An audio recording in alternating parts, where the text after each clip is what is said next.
Well, good afternoon, and thanks for joining our webinar today. I'm Elliott Dennis, an assistant professor and extension livestock economist in the Department of Agricultural Economics at the University of Nebraska-Lincoln. And today, this webinar is part of the Center for Agricultural Profitability's weekly webinar series, which usually happens every Thursday at noon Central.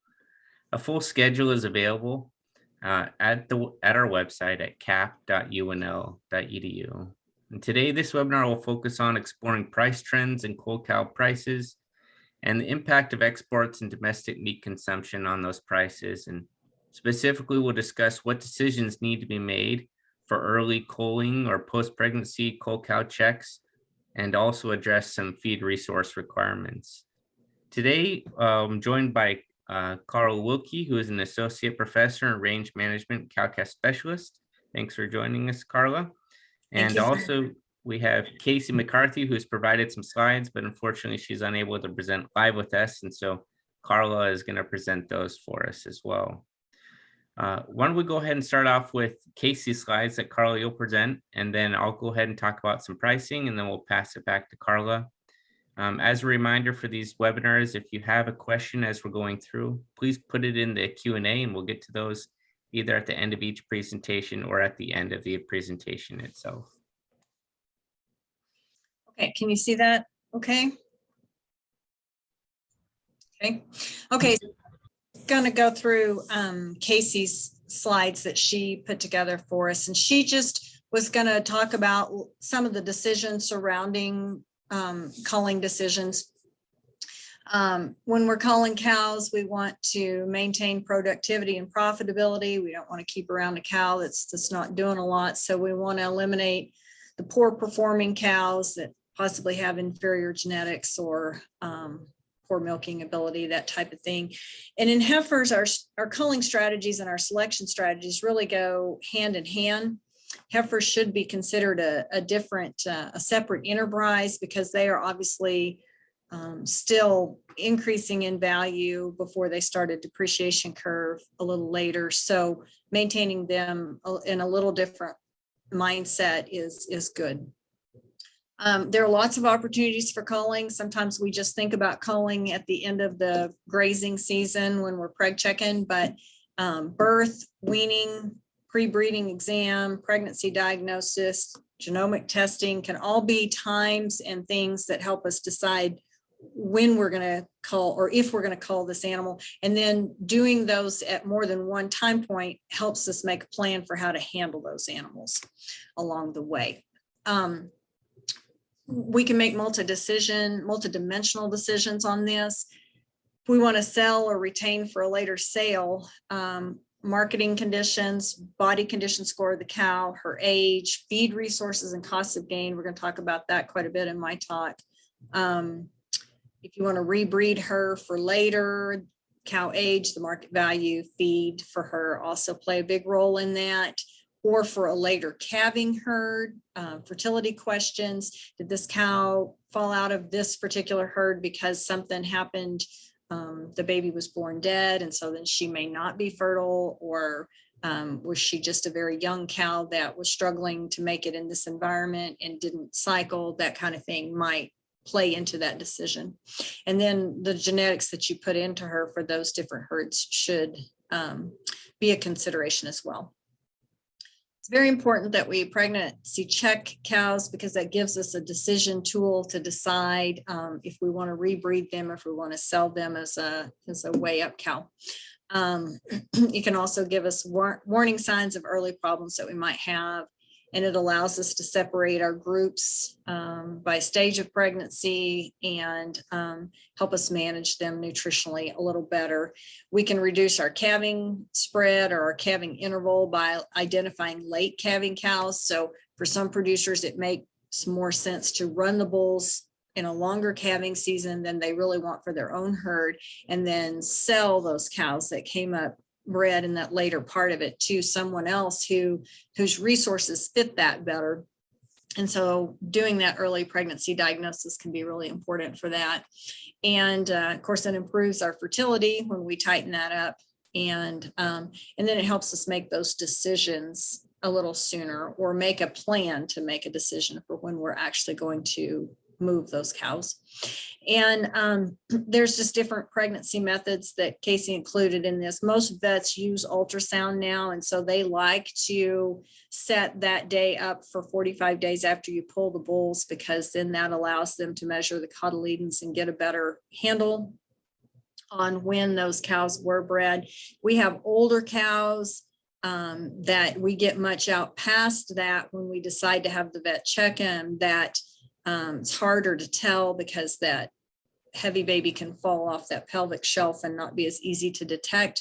So they really like to ultrasound about 45 days after the bulls are pulled. We can do a blood test, but then you don't know, you have to mail that in, and then you've got to go rec and resort those cows. Whereas when we ultrasound and palpate, then we know then. So candidates for culling, physical problems that the cow may have. She's not pregnant, she's older, mature, she could be pregnant, but she's just, you have a cutoff date for the age that your environment is good for these cows. Maybe that's when you want to cull. And then cows with low production records are good candidates. And I would add to this, and maybe because I'm getting old myself, but cows with a bad disposition, they don't need to necessarily stay in the herd either. But it does help if you go back and kind of look at your records. And if this cow consistently weans a calf in the bottom part of your herd, maybe you don't want to keep her. Cull cow prices, which I'm sure Elliott's going to talk about, tend to be higher in the summer than they are in October, November, when there's a lot of cows hitting the market. So again, doing that pregnancy diagnosis or making those decisions early on so that you can maybe do something else with that cow in an earlier time frame in the year can be a very valuable asset. We can do some rebreeding, or as I mentioned earlier, just running that breeding season a little longer. But you want to be careful with that because they may be open for a reason, and you may spend that extra time running them with the bull only to have them still come up open. So making some decisions into if they need to fit into a different system with the different feed resources for their size and their milking ability, or if they have inherent fertility problems that just need to be removed, are things that we need to keep records on and get figured out. So again, keep those records and pregnancy check those cows to figure out who the culling candidates may be, and try to make some early culling decisions. Even if she doesn't go, then she may be a cow that we decide that will be culled at a given time of year. And so in our spring herd, if I have a group of cows that I know this is their last round, I won't waste bull power on them, and I will early wean that calf, and I will get them out of the herd earlier in the year. So that's one time. And then again, at pregnancy diagnosis, those kinds of things. So that's what she had. And I think Elliott was going to talk about some pricing. So I'll stop sharing.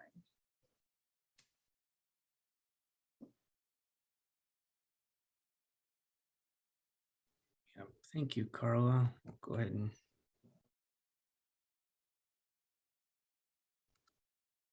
share my screen here.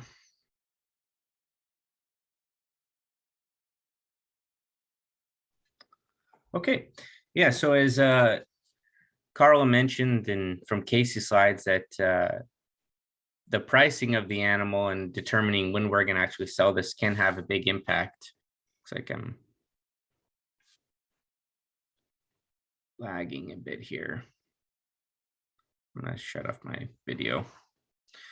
Can really have a big impact. And so one of the reasons why we thought about conducting this webinar is because for cow-calf producers, normally a cull cow will represent about anywhere from 10 to 20% of the gross revenue on the cow-calf operation within a given year. So it's not an inconsequential amount of revenue that is coming back to the herd or to the operation through the sale of these animals. And so pricing them correctly, and as Karla will point out, that there are some ways that we can actually add that value on relatively cheaply. But I always like to start off why we actually produce these types of products. And the first reason that we produce them is because people primarily consume ground beef. And we can think about these different types of animals in these cheap steaks. I'm sure everyone's seen the steak that are offered by Applebee's, the 2 for $20. Well, one of the primary reasons why Applebee's themselves are able to offer these types of products and these types of specials is because of the cold cow market. And as we'll go in, there's certain types of where that cow actually grades out at, and depending upon if they're actually able to get these types of merchandisable cuts, such as sirloins and other value added steaks, that's actually where that value is greater for those cows.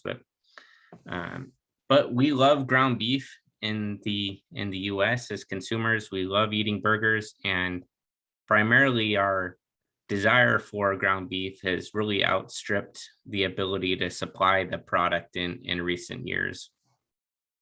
This gives you an idea of what retail ground beef is really trending at. If you've been following any of the ag news, or even just the general news in general, there's been a lot of conversation about inflation over this past year, and particularly with beef products. In particular, there's a lot of conversation about how high these prices are. But I wanted to put this in a little bit of perspective. These are 3 products that are commonly tracked by the Bureau of Labor Statistics. And they will look at different inflation measures, and they try to look at different products throughout the United States. So the green line is the ground beef lean and extra lean. These are all US city averages. The red line is the ground chuck, 100% beef, and the blue line is ground beef 100%, ground beef 100% beef. And what I kind of wanted to point out was that we had this run up in prices really starting in 2013, and we had pretty much all-time high prices for ground beef in the 2014, 2015 years. Those prices gradually came back down, but with COVID-19 and different issues, those have started to peak. But this types of demand for ground beef has really coincided with a lot of these retail featuring offerings of beef products, and also just an increase in retail or food service locations that are offering ground beef. So I think it's important also to note that ground beef really comes from a variety of locations. Primarily comes from beef cows and bulls. Then we can talk about dairy cows. And then as we're breaking down these graded carcasses and that are either grading choice, select, we're trimming off different types of meat. And so that's coming from the grind and these trimmings. And then even with those 3 different types of products, we still have a strong desire for ground beef and these different types of products. And so we end up importing quite a bit of ground beef as well. So when we talk about where is cow slaughter coming from, there can be some polls from the grind market that will actually provide incentives for cow-calf producers to actually cull animals earlier in order to meet some of these retail demand requirements. And primarily when we have an animal or a cow that's going to come to market, it's primarily going to go in one of 4 categories. And breaker is kind of it's kind of like the gold standard there. It generally is going to dress anywhere from 52 to 54%.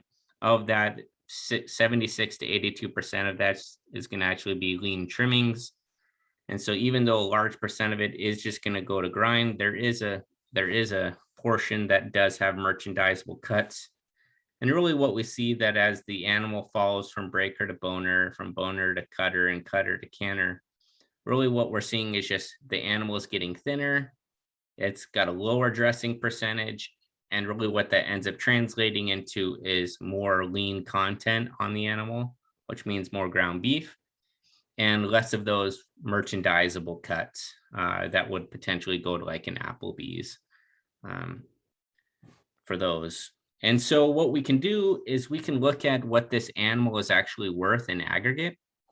This is something that is done for, if you guys follow also the steer heifer market slaughter. Normally we follow the beef cutout and we look at what are those price differences between the cutout value, which would be the wholesale value of that animal, and what's actually sold for at the market. The difference between that cutout value and what's sold is, that spread that's often talked about. And so I just pulled this from one of the most recent days to kind of show you that how this price is aggregated up. And this is for the cutter cow market. And so if we remember the cutter cow, we're right here about 88 to 90% lean type of animal. And so even though it's grading out and has 90% lean, that ground beef only represents about 67% of all that value from that total cutout. And so really what that other 33% is coming from these merchandisable cuts here. And so the idea is that we're trying to produce an animal that has these merchandisable cuts and really limiting the amount of lean product. But what I wanted to point out is that the same time we're having this run up in ground beef prices, it's kind of the same time we're having these run ups in these cutter cow markets. This is COVID right here, and this is, the drought conditions. And so that animal, although we tend to think of it as a cow that's coming to market, it just like the steers and heifers have quality grades, so do the cows. And ultimately, the value that a packer is willing to pay for the animal comes from the weighted average of all the products that they believe they're going to get off of that animal. And so that comes back to this conversation of, well, how are we going to price these animals? Are we going to deliver them live? And if we're going to deliver them dressed? What I wanted to point out here, these are yearly averages for the national prices for bulls, premium whites, breakers, boners, and cutters. The cutters has also the canners in here. So just so we're clear on that. And what I wanted to show you is that the price that we receive if we deliver it dressed is much more stable than if we're going to deliver it live to a packer. And so the pricing method can make a big difference on whether we're going to have a positive return or a negative return on feeding out that animal itself. And so a lot more consistent returns over time if we're delivering it dressed to the plant. And this is dress delivered, so we're actually paying the freight, and then we're being paid for dressing weight. Whereas if we're paying, or if they're paying for the transportation, and if we're delivering it live. And one of the reasons why delivering a dress is preferred by plants is because in addition to the amount that they pay, they provide premiums and discounts. But most of the time when we're talking about cows, we're talking about discounts that are potentially applied in addition to what they're being paid. And so if that animal is really, really underweight, there's going to be a discount per hundredweight on that animal, in addition to subtract it off from what they're willing to pay you. And so all of these premium or these discounts really get factored into that price that we either paying at the sale barn as we're sending them through, or if we're directly negotiating with the packer. So the question that I sometimes get is, well, what type of grade should I be shooting for if I have this animal? And Karla will go in a little bit to this more detail about the feeding regimen, but what I wanted to show you is where these trends have been over time. And really what we've seen is the greatest appreciation has been to try to bring it up from a cutter cow to a boner cow. So a cutter cow, right, is going to be in that 85 to 90% lean. And really, we're trying to put it up a couple of body score conditions and get it to that 80 to 85%. And really since 2015 and really into this year, we've seen about a $20 per hundredweight price differential increase between the boner and the cutter cows. While we've seen the same thing for the breaker boner, breaker would be a little bit higher than the boner cow. We started to see some of those prices kind of back off a little bit. So if we're thinking about where our cows are at, you can use the table that I shared with you, kind of body condition score it, and in conjunction with Karla is going to share and see, okay, given that this is where prices have been trending relative to these different prices, I can expect pretty much a $20 price differential by bringing it up from a cutter cow to a boner cow. But this often is going to vary by where you're selling. I pulled, for convenience, I just pulled from the western Nebraska, Wyoming. So this would be kind of in that Torrington area. And this is what those different prices were at for slaughter cow and bulls. And this is monthly data. And you can see clear seasonality that Kacie was talking about, that this price is going to really rise in the summer and then really start to come down in the fall and early winter time as all those animals come to market. That's kind of what we're seeing, that price going up and down. But really, this price is going to change over time. And this was that huge run up that we had for the drought. But this is kind of what we talk about, the seasonality. This is over time. This is January to December, and this is the price we receive live. And this is once again for the boner cattle, 80 to 85% lean. The blue line is the 2015 to 2019 average, and the red line is what we're experiencing in 2020, and the green line is 2021. This is what a lot of the ag media was talking about, is that we just had really strong appreciation in the cull cow market, really into the summer, more so than what we were kind of expecting, but that has since kind of tapered out. And so where I think that decision becomes interesting, that Karla will talk about, is as we start to come off into this September to January, this price can appreciate quite a bit.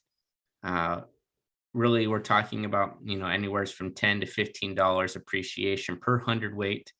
And so kind of factoring that in is if the price or the feed resources are there to make it work financially. And all the data that I shared with you today is free, provided by the USDA. And I'll be providing these slides afterwards. And so you can go and click on these markets, the packers, premiums, and discounts, where specific prices that for cow slaughter or bull slaughter. And if we're interested in kind of what that wholesale market is looking like for certain types of products. And with that, I'll pass it off to Karla, who will talk a little bit about how we can actually feed those animals out.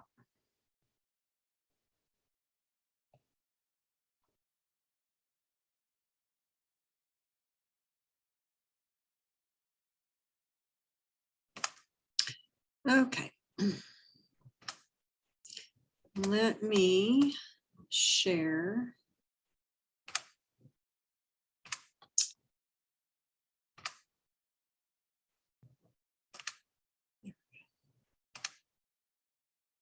Okay. Are we seeing that okay? Looks good. Okay.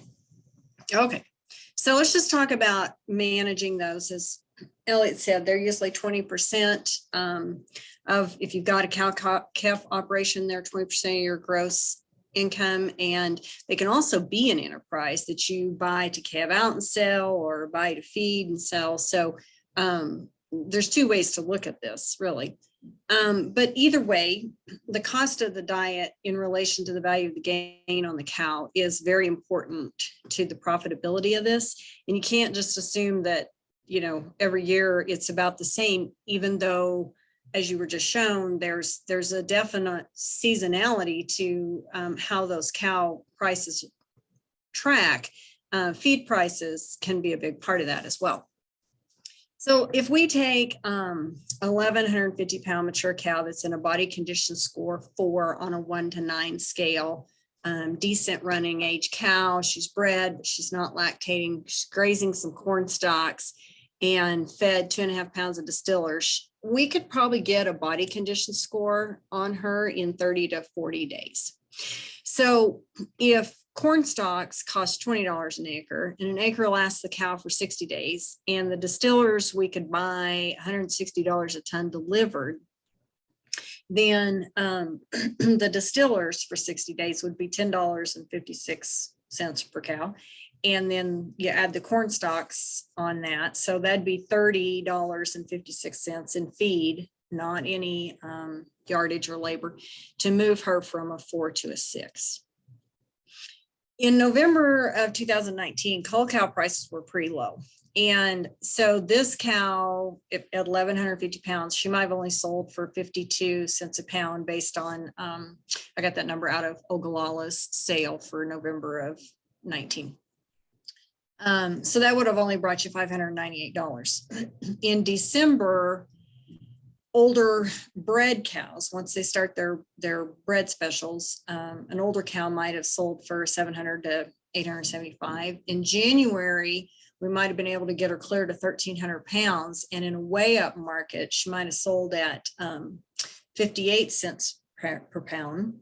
So that would have been $754. So depending on her age, her calving date and other factors, as a bred older cow, she might have been $750 to $1,000.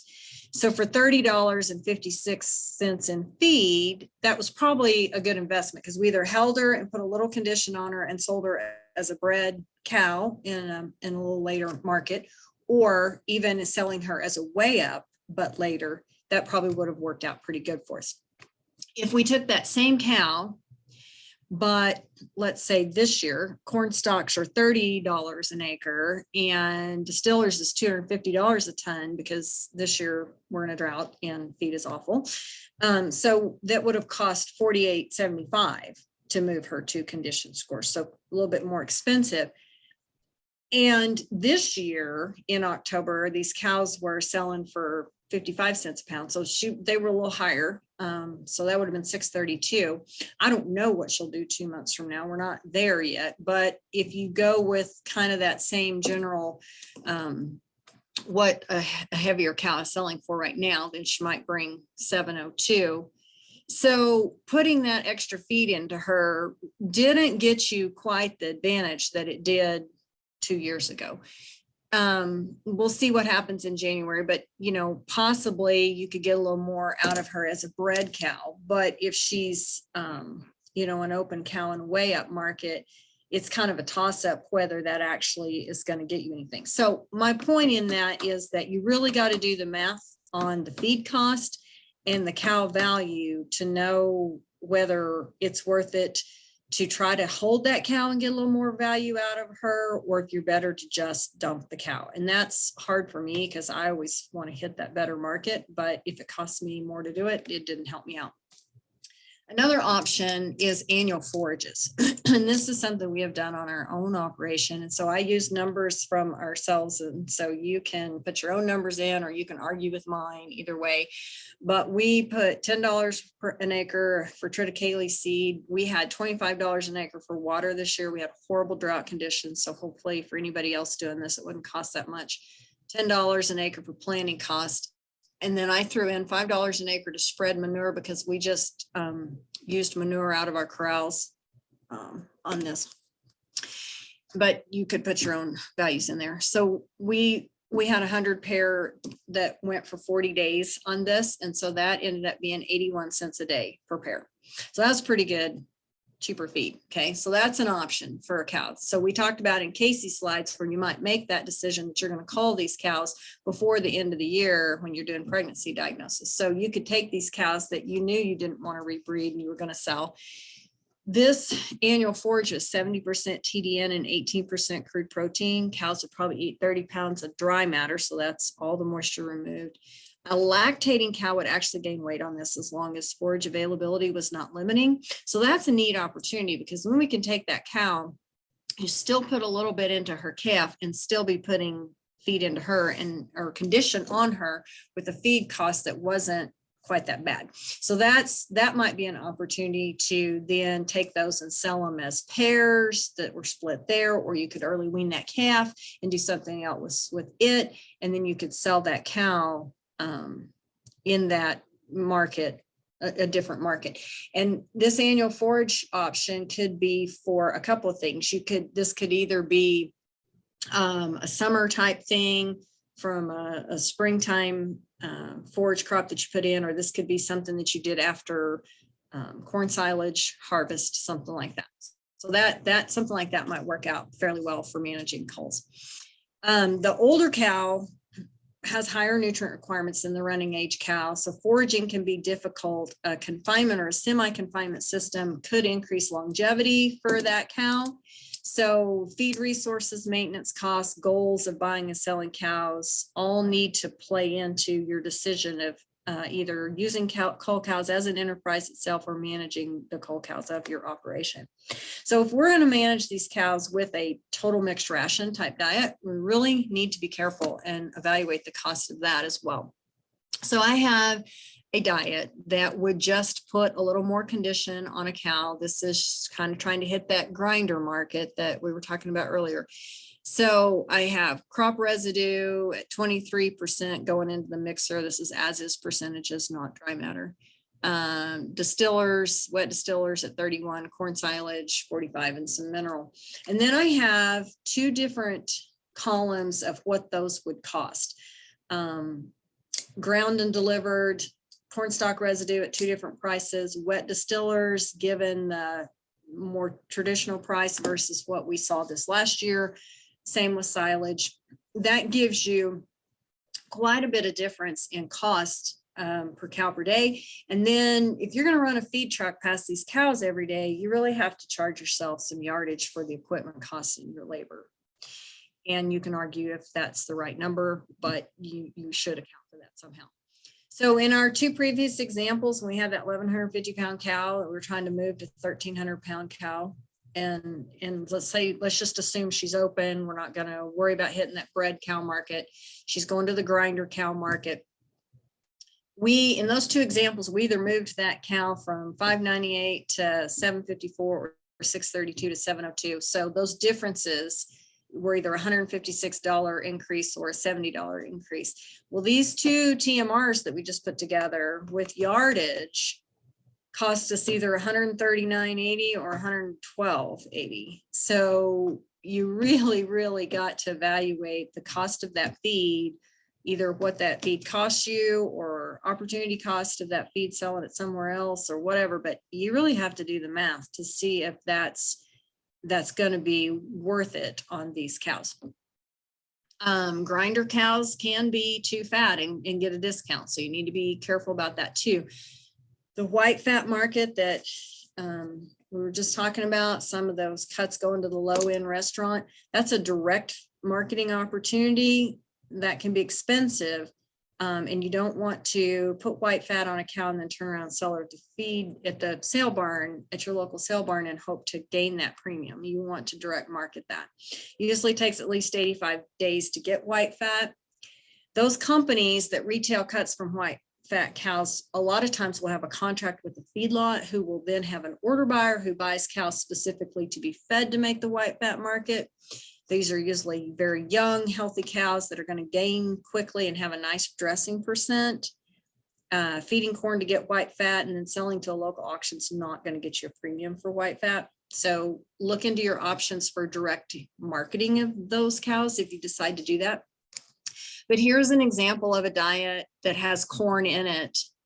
So it's just like the diet that we had for the grinder cows, but we've added corn to get to the white fat at $5 a bushel or $3 a bushel. So that, what I want you to see about that is that feeding that cow to fatten her out can get expensive. That's some substantial additional costs because cows can consume a lot of feed.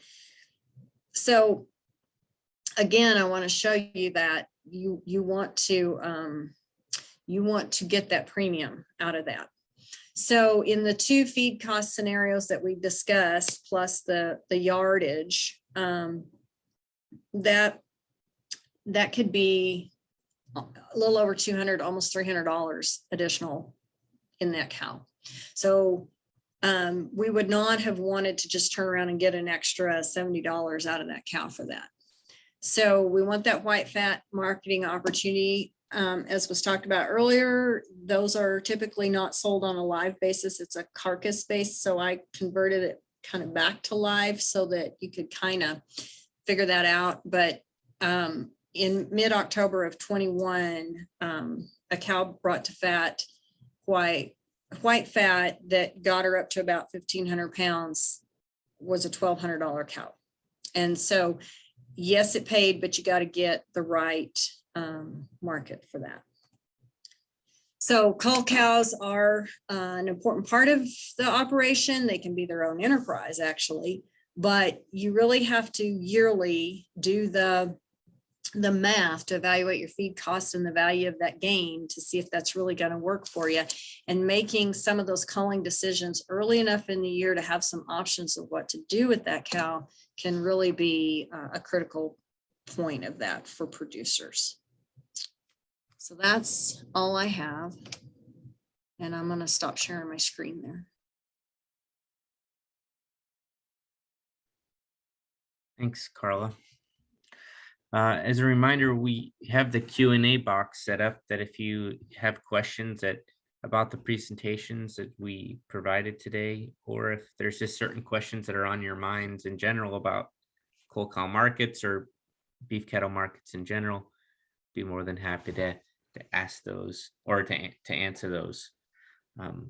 Karla, maybe you can talk a little bit about corn or crop residues and utilizing those. What are some ways that if producers have some extra cows and they're looking to kind of put them on some crop residue, what are some ways that they can find where some of those are at?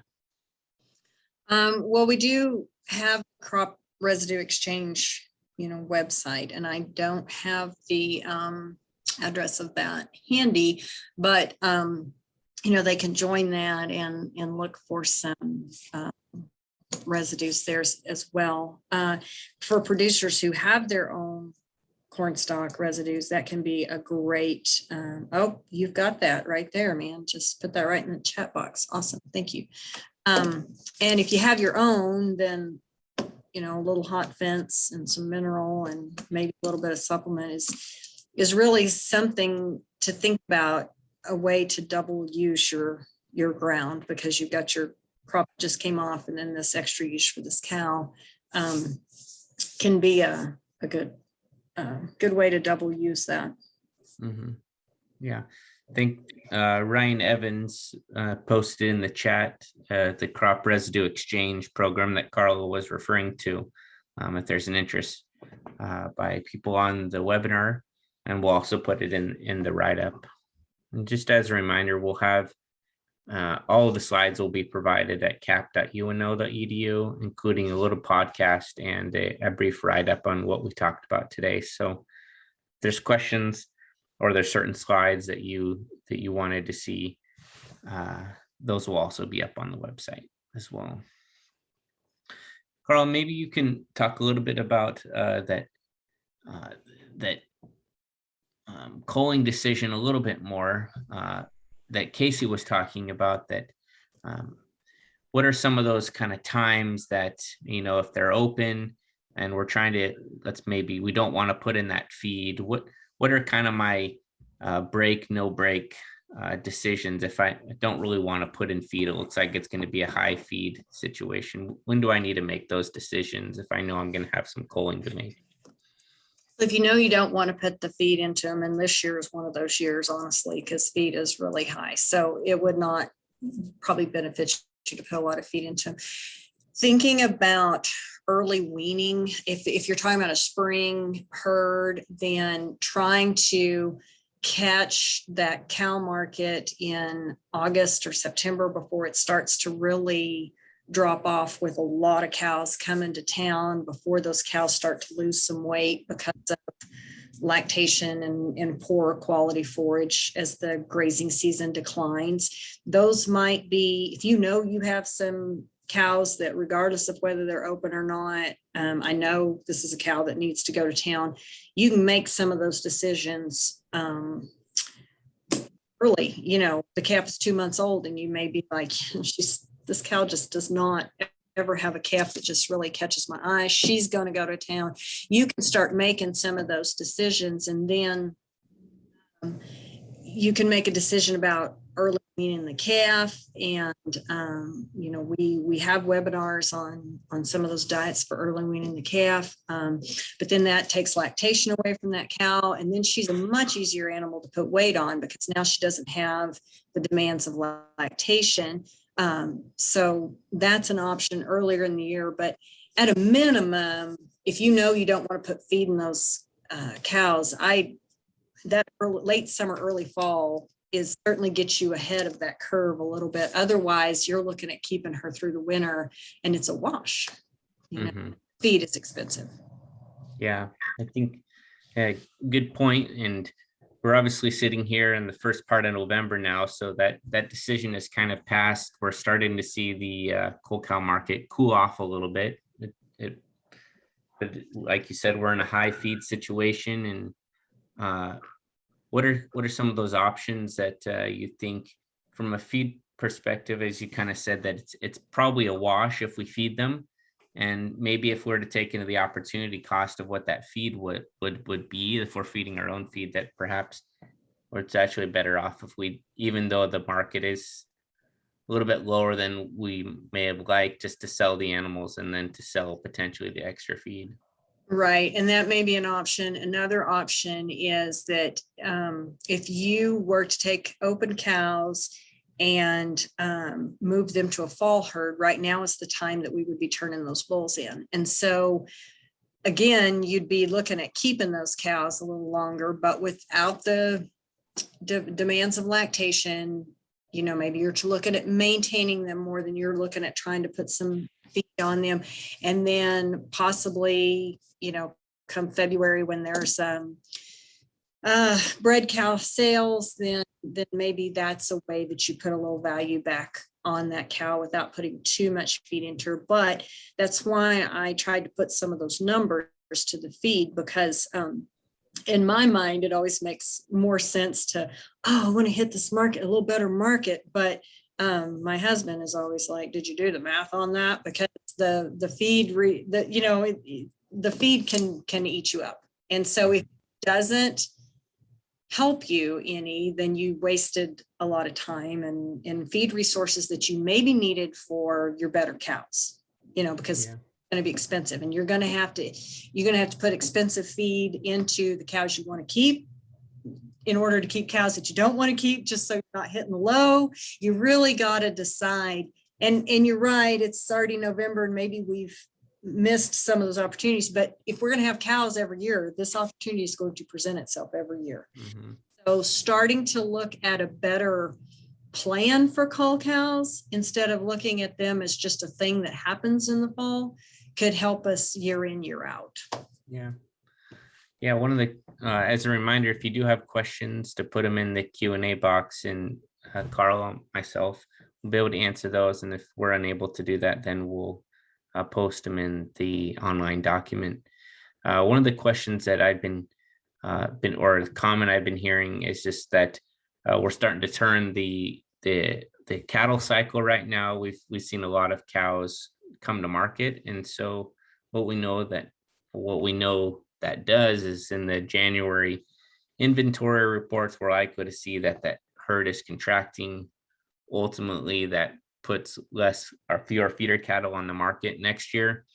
And so when I've talked to some producers, they've had a desire to continue to feed animals through the winter time, even though the cow might not be the greatest.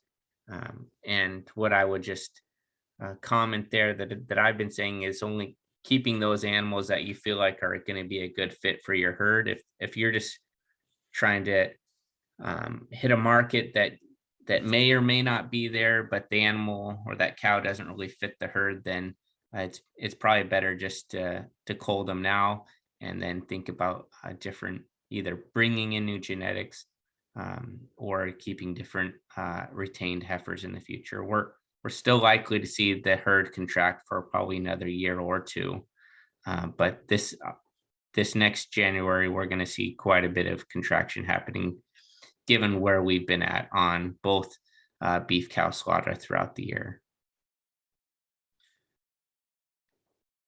Any other questions?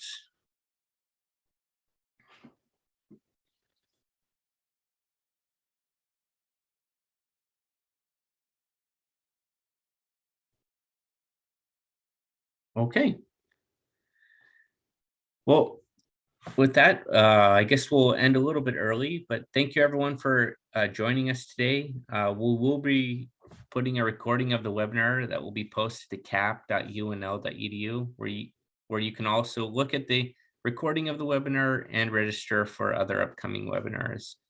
We hope you'll join us next Thursday at noon Central for a recap of finding from this year's TAPS program, and registration should be available on the site soon.